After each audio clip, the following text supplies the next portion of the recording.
Que prazer ter vocês aqui no Contraste mais uma vez. Pessoal, a inveja é uma maravilha. Uma maravilha? Foi isso que você ouviu? Sim. Mas a gente costuma falar que a inveja é outra coisa, não é verdade? O motivo é que existem dois tipos de inveja. Tem uma inveja que ela vai ser a destruição da sua vida. E a outra que vai te levar para um caminho totalmente diferente. Vamos explicar? Uma das invejas é a inveja clássica. É o cara que está olhando o jardim do vizinho, ou seja, a grama dele está mais verde do que a minha. Ele fala, pô, mó vacilo. Por que esse cara tem uma grama melhor? Se a gente for sincero, a gente não está mais olhando o jardim dele, na verdade, a grama dele. A gente às vezes está olhando, Deus me livre, a esposa, o carro, a profissão, alguma outra coisa que ele teve sucesso. Você fala, pô, por que esse cara merece isso? Eu acho que eu mereço muito mais. Sou mais charmoso, mais bonito. O que é isso? Então você fica com aquele sentimento, com rancor, falando, se eu pudesse. Mas quando você vê ele, você trata ele pão de ló. E aí, cara, tudo bem como eu gosto. Chato isso. Mas na verdade, esse sentimento, ele te corrói por dentro, ele te faz muito mal. Você fica toda vez com esse rancor, fica toda vez com essa vibe negativa. É horrível isso.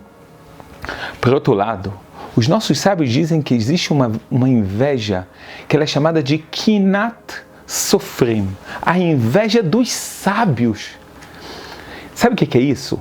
É quando você vê uma pessoa bem-sucedida e ela vira para você fonte de inspiração. Isso pode ser usado em tantos aspectos da sua vida. Imagina quando você vê um cara que ele passou por um bankrupt, ele quebrou, a empresa dele, o emprego dele quebrou, você viu ele, em vez de você ver ele se fazendo de coitado, uau, caramba, e agora? Você vê ele começa a fazer cursos, ele começa a estudar, você vê a esposa dele dando força e não falando, cara, se não tem dinheiro, então vai procurar outra. Não, você vê essa família, você vê a estrutura e você fala, caramba, que legal. Porque não tem uma pessoa que não tem dificuldades, que não tem provas na sua vida. E aí você vê uma pessoa que passa por esse tipo de prova, você fala, poxa, esse é um cara que tem fé nele mesmo. É um cara que não é preguiçoso, ele é esforçado.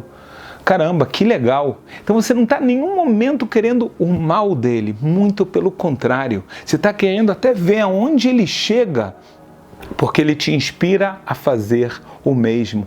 Às vezes, pode ser que uma pessoa tem problemas que a gente chama em hebraico de shalom bait, de paz no lar. Ele e a esposa estão passando por um momento difícil. Ele entra na casa de uma família, ele vê o respeito que um tem pelo outro, que a esposa tem pelo marido, como eles tratam, como eles apreciam os esforços um do outro, e você fala, caramba, na minha casa tem que ser assim. A gente pode dar tantos exemplos. Eu me lembro que quando eu ainda estava na escola, pessoal, isso faz pouquíssimo tempo, hein? Não pensem mal de mim. Tinha um cara, que o cara era mó bagunceiro. Aí a gente chegou no terceiro ano, até o segundo ano o cara era um pimenta, para falar de uma forma bonita, né?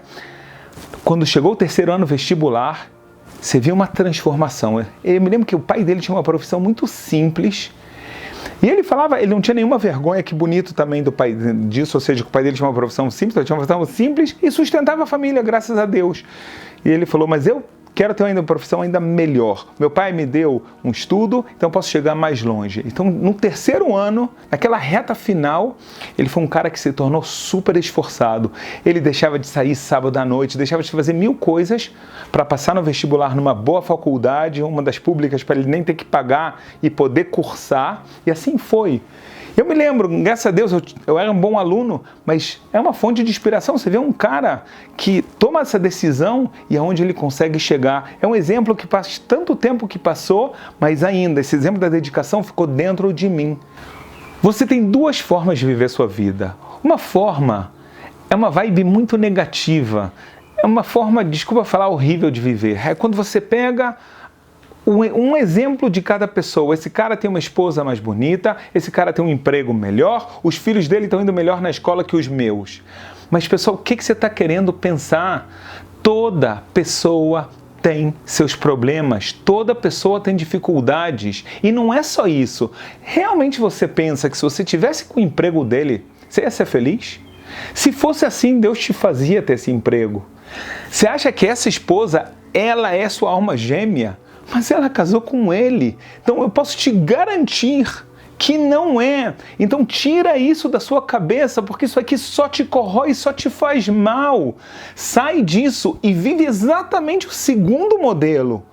O modelo da vibe positiva, de você entender, uau, olha o seu copo, ele com certeza, ele está no mínimo metade cheio. E ele continua enchendo e depende de você para ele continuar enchendo. Olha os exemplos e faz o seu copo encher, faz a sua vida ser melhor.